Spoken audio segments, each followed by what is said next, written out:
Hello everyone, welcome to my YouTube channel. My friend, in previous classes we completed question number 1. Okay, which of the following expression are polynomial in one variable and which are not. Okay, question number 1 completed in previous class, and now we start question number 2. Okay, so let us start now. Question number 2 पूछता क्या है, ये है कि right the coefficient of x square in each of the following. Okay, coefficient निकालना है इसका. अब आ जाइए इधर प्रश्न में. क्वेश्चन नंबर दूसरे का ये पहला है कि यह क्वेश्चन दिया हुआ है. ठीक है, तो एक्स स्क्वायर का कोफिशिएंट हमें निकालना है. ठीक है, हम यहाँ पर क्या लिख सकते हैं, देखिए एक्स स्क्वायर को 1 इंटू एक्स स्क्वायर लिख सकते हैं. ठीक है, तो कोफिशिएंट क्या है, हमने आपको पहले ही बताया था. इसमें कांस्टेंट क्या है, 1, और एक्स स्क्वायर क्या है, वेरिएबल. ठीक है, तो कोफिशिएंट एक्स स्क्वायर क्या हो गया, तो 1 हो गया. तो आप लिखेंगे कैसे इसको, तो इसको ऐसे ही लिखना है. In the given expression or in the given polynomial,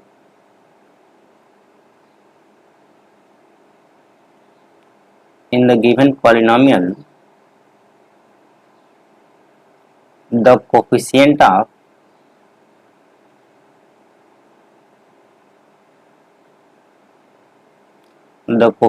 of x square is 1. Okay, question number ये जो पहला है इसमें ये कंप्लीट हो गया. इतना ही इसमें करना है आपको. अब आ जाइए सेम इसी तरीके से कि अगर अब इसमें भी एक्स स्क्वायर का निकालना है, तो ये आपको दिख ही रहा है क्या है. इसको हम किस तरीके से लिख सकते हैं, -1 एक्स स्क्वायर लिखेंगे. ठीक है, ऐसे ही इसको लिखना है. तो यहाँ पर कांस्टेंट क्या है, -1. ठीक है, तो आप सीधे यहाँ लिख सकते हैं कि इन द गिवन पॉलिनोमियल और in the given expression the coefficient of x square is क्या, एक्स स्क्वायर इज -1. बाकी स्टेटमेंट आप ऐसे ही लिखेंगे हर एक में. आगे आ जाइए, ये तीसरा देखिए. अब तीसरे में क्या है, एक्स स्क्वायर पहले हमें देखना है कि एक्स स्क्वायर कहाँ है, तो यहाँ है. एक्स स्क्वायर के बगल में क्या है, तो यही है. तो ये क्या है, कांस्टेंट. और यही इसी को तो कोफिशिएंट भी बोलते हैं. तो इसमें क्या लिखेंगे, एक्स स्क्वायर इज 5/2. लैंग्वेज आप हर जगह लिखेंगे कि इन द गिवन एक्सप्रेशन और in the above expression the coefficient of x square is 5/2. Okay, अब आ जाइए, ये चौथा बहुत इंपॉर्टेंट है. इसको आप स्टार बना लीजिए. थोड़ा सा घुमाने का प्रयास किया है. ये देखिए कैसे, इसमें एक्स स्क्वायर का टर्म ही नहीं दिया है. तो आप जल्दीबाजी में क्या करेंगे कि एक्स ही है तो √2 लगा के निकल जाएंगे, जो कि गलत है. हम इसको दूसरे तरीके से लिखते हैं. देखिए, वी कैन राइट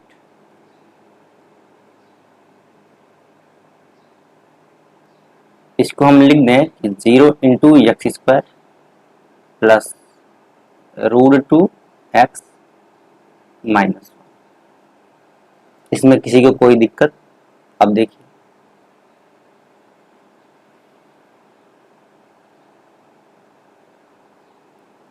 यहाँ पर क्या है, एक्स स्क्वायर इसमें दिख गया. इसका कोफिशिएंट क्या है, यहाँ पर 0. ठीक है, तो इसमें क्या लिखेंगे, in the given expression the coefficient of x square is 0. The coefficient of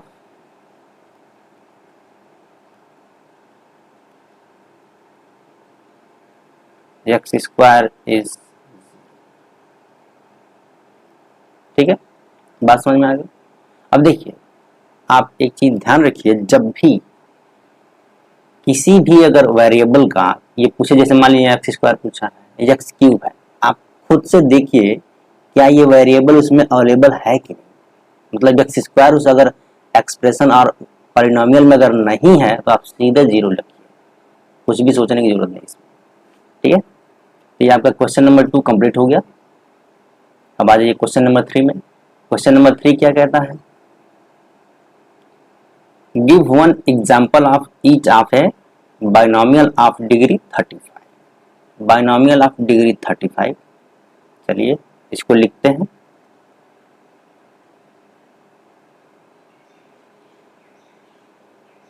binomial of degree 35,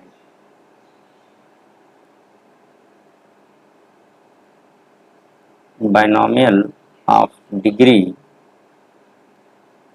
35। एक और इसी में क्वेश्चन पूछा है कि monomial of degree 100। Okay, monomial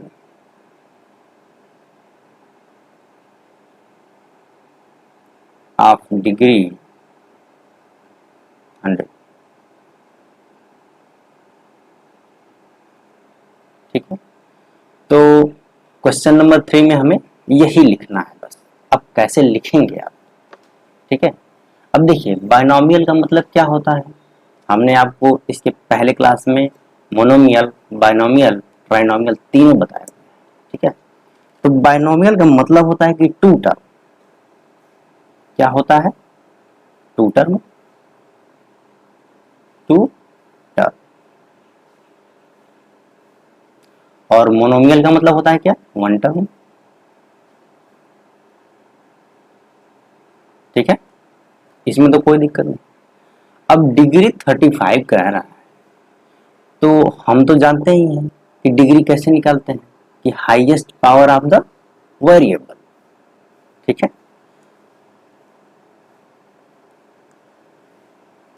तो आप इसको लिखेंगे कैसे, इसको देखिए आप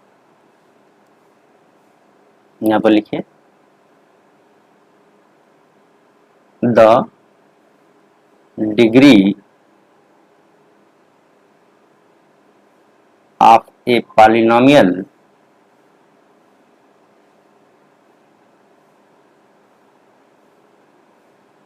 is the highest power of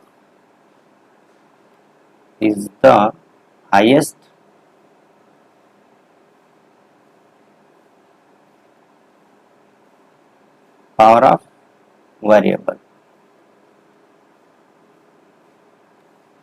ठीक है, हम यहां मान लेते हैं क्या कि वेरिएबल क्या है हमारा, यक्स। यक्स ही हम मान ले रहे हैं, इसमें तो कोई दिक्कत नहीं होनी चाहिए। ठीक है, तो हाईएस्ट पावर की बात हो, तो हमें हाईएस्ट क्या चाहिए, 35। हम सीधे लिख दीजिए यहाँ पर x to the power 35।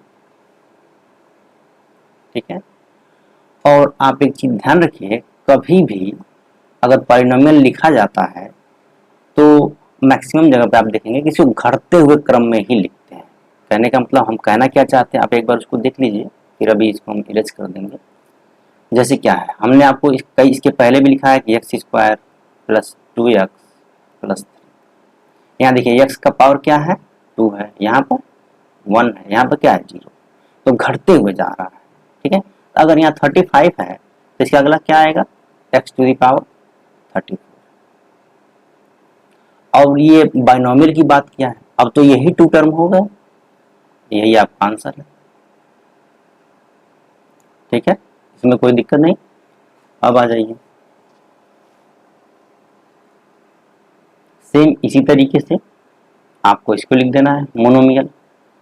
Monomial का मतलब क्या होता है, वन ही टर्म है, पावर 100 चाहिए, तो क्या लिखेंगे आप, सीधा लिख दीजिए यहीं पर एक्स टू द पावर 100।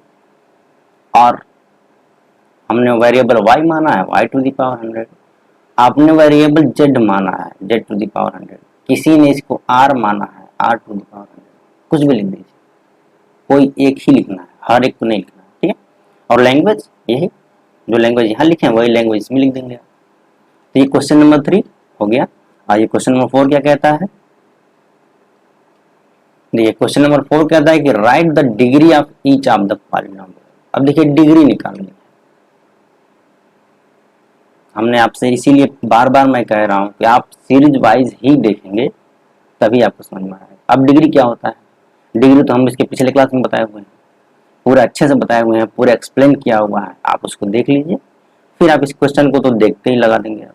ठीक, तो डिग्री निकालना है। तो यहाँ पर इसका आंसर आप कैसे लिखेंगे, solution,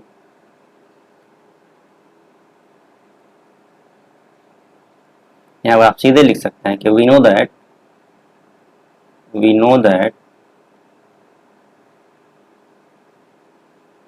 degree of a polynomial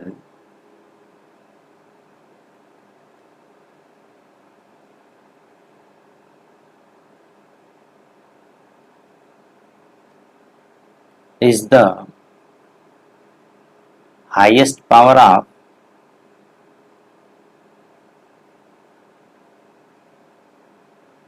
variable। ठीक है, highest power of the variable, ये तो हमें पता है। अब इसमें वेरिएबल कौन है, यक्स है। ठीक है, तो इसमें क्या लिखेंगे, हाईएस्ट पावर क्या है, 3, तो आप क्या लिख देंगे कि the degree of the given polynomial is 3।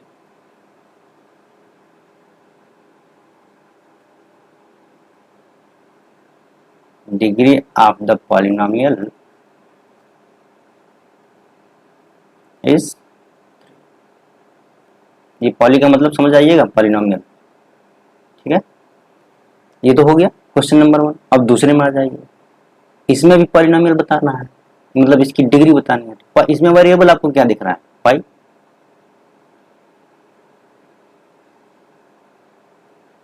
ठीक, इसकी पावर क्या है, 2, तो इसकी डिग्री क्या हो जाएगी, 2 हो जाएगा। लैंग्वेज एक जगह हम आपको लिख के दिखा दे रहे हैं, इस तरीके से लिखना है, आप ऐसे ही इसका आंसर लिखेंगे। ठीक है, आ जाइए तीसरे में, यहाँ पर क्या है, वेरिएबल क्या है, यहाँ पर टी, पावर क्या है 1, तो डिग्री क्या हो गई 1। ठीक है, अब आ जाइए, ये क्या है, ये क्या है 3, कांस्टेंट पॉलिनोमियल।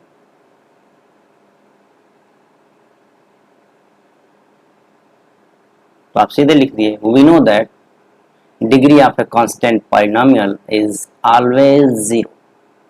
ठीक है, ठीक है, आगे लिख दीजिए यहाँ पर degree of a constant polynomial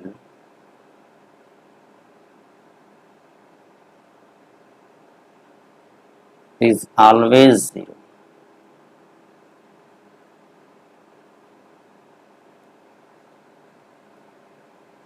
समझ में आया। अब आ जाइए अगला टाइप, अगला क्वेश्चन क्या है, क्वेश्चन नंबर 5। क्वेश्चन नंबर 5 कहता है कि इसमें आपको लीनियर छांटना है, ये लीनियर ढूंढना है, इसमें क्वाड्रेटिक ढूंढना है और क्यूबिक ढूंढना है। ठीक है, तो ये हम कैसे ढूंढते हैं, डिग्री पे डिपेंड है। ठीक है, जब डेफिनेशन आपको बताया था उसमें हमने बताया था, यहाँ एक बार फिर से आप देख लीजिए, अगर देखे हैं तो अच्छी बात है, नहीं तो यहाँ फिर से देखिए। ठीक है, अब देखिए, अगर डिग्री, इसी के नीचे ही लिख देता हूं मैं, आप समझ जाएंगे। अगर यहाँ पर डिग्री जो है 1 हुई,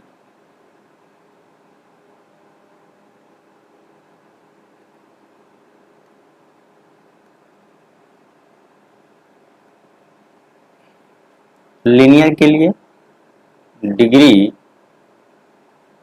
1 होगा, क्वाड्रेटिक के लिए 2 होगा और क्यूबिक के लिए 3। ये हमें पता है, अब हमें सीधे इसका आंसर लिखना है। अब देख लीजिए, एक्स स्क्वायर है, क्या है, एक्स स्क्वायर। अभी इसमें डिग्री क्या है, यहाँ पे आप लिख सकते हैं डिग्री क्या है, डिग्री 2, और 2 क्या रिप्रेजेंट करता है, क्वाड्रेटिक। तो आप यहाँ सीधे लिखिए the given polynomial is quadratic.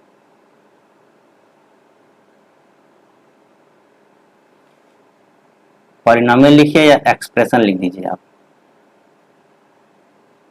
ठीक है। द गिवन पॉलिनोमियल और expression is quadratic.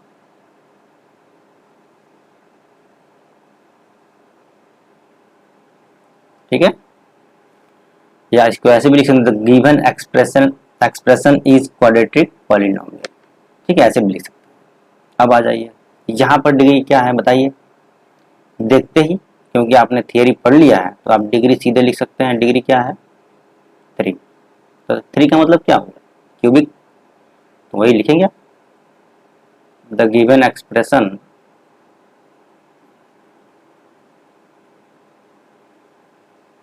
Is cubic polynomial. ठीक है, अब इसका क्या है? डिग्री 2 है। ये क्या हो गया? क्वाड्रेटिक।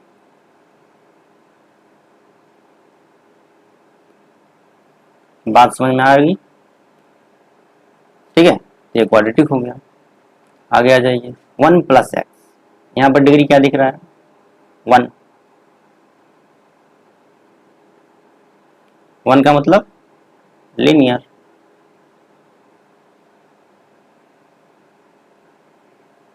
ठीक है, और ये देखिए 3t, यहाँ पर क्या है? डिग्री क्या है? 1 ही है।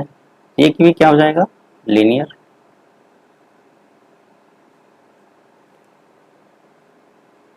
ये देखिए r², यहाँ पर डिग्री क्या है? 2। ये क्या हो जाएगा? क्वाड्रेटिक।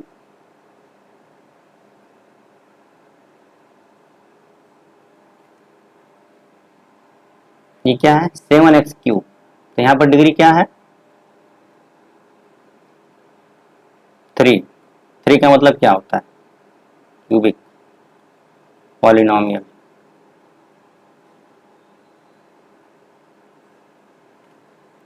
ठीक है, इतनी बात समझ में आ गई। अब देखिए आपका जो फर्स्ट एक्सरसाइज था 2.1 कंप्लीट हो गया। ठीक है, तो इसमें तो इतना ही था। अब आपको अगला 2.2 पढ़ेंगे हम लोग। ठीक है, तो उसके लिए पहले थोड़ा, उसके पहले जो जितनी थियरी होती है उसको हम जानेंगे, फिर क्वेश्चन को लगाएंगे। अभी देखिए ये तीसरा वीडियो था। हमने 2 वीडियो में आपको इसका पूरी थियरी बताया है, एक एक चीज समझाया है कि इसमें टर्म क्या होते हैं, इसमें वेरिएबल कौन है, कांस्टेंट कौन है, कोफिशिएंट क्या है, लीनियर है कि स्क्वायर है, ये लीनियर है कि क्वाड्रेटिक है कि क्यूबिक है, ये सब बताया हूँ। डिग्री कैसे निकालते हैं ये सब बताया हूँ। तो ये 2.1 कंप्लीट हो गया है। अब हम लोग इसके आगे बढ़ेंगे अगले वीडियो में। आपको छोटे छोटे वीडियो मिल रहे हैं। ठीक है, 20 मिनट मैक्सिमम हमें लग रहा है कि 20 मिनट, 21 मिनट, 22 मिनट कैसे ही होगा। ये भी लगभग 20 मिनट का हो गया है। ठीक है, तो कोई दिक्कत नहीं, आप जैसे पढ़ना चाहो, जैसे देखना चाहो देखो। हमने मान के चलिए कि अभी 1 घंटे पढ़ाया है, तीनों वीडियो का अगर मर्ज करोगे तो 1 ही घंटा होगा। 1 घंटे में हमने पूरी थियरी बताई है इसकी, एक एक्सरसाइज पूरा हो गया है। ठीक है, और देखिए हम एक एक क्वेश्चन लगाएंगे। ऐसा नहीं है कि हम इसमें कोई क्वेश्चन छोड़ेंगे, नहीं, एक एक क्वेश्चन लगाएंगे, आपको समझाएंगे। अगर आपको समझ में कहीं नहीं आ रहा है तो आप कमेंट में पूछ भी सकते हैं, फिर हम उसको बताएंगे। ठीक है, मेरा मकसद ये है कि आप अगर पढ़ रहे हो तो आपको आना चाहिए, चाहे जैसे आए। अगर आपको दिक्कत है तो एक बार नहीं, मुझसे 10 बार पूछो, हम बताने के लिए है ही। ठीक है, चलिए, आई होप आपको समझ में आया होगा। और ये एक चीज ध्यान रखिएगा, आप सीक्वेंस वाइज ही देखिए। बीच में अगर क्वेश्चन में कूदेंगे तो समस्या हो सकती है। हम ये नहीं कहते कि आप समझ नहीं सकते, अगर आप पढ़े होंगे तो जान जाएंगे, आएगा भी। लेकिन अगर आप एक सीरियल में देखिए, एक सीरीज से, तो और अच्छे समझ में आएगा। कॉन्सेप्ट रटने का प्रयास मत करिए, क्योंकि आप रटेंगे तो यहाँ के लिखने के जो दूसरे जगह लिखा जाएगा, उस समस्या। ठीक है, समझिए, आराम से लग जाएगा, उसमें कोई दिक्कत नहीं। ठीक है, चलिए, थैंक यू वेरी मच। और कोई क्वेरी हो तो आप कमेंट करिएगा। ठीक है, मिलते हैं नेक्स्ट क्लास में। जय हिंद।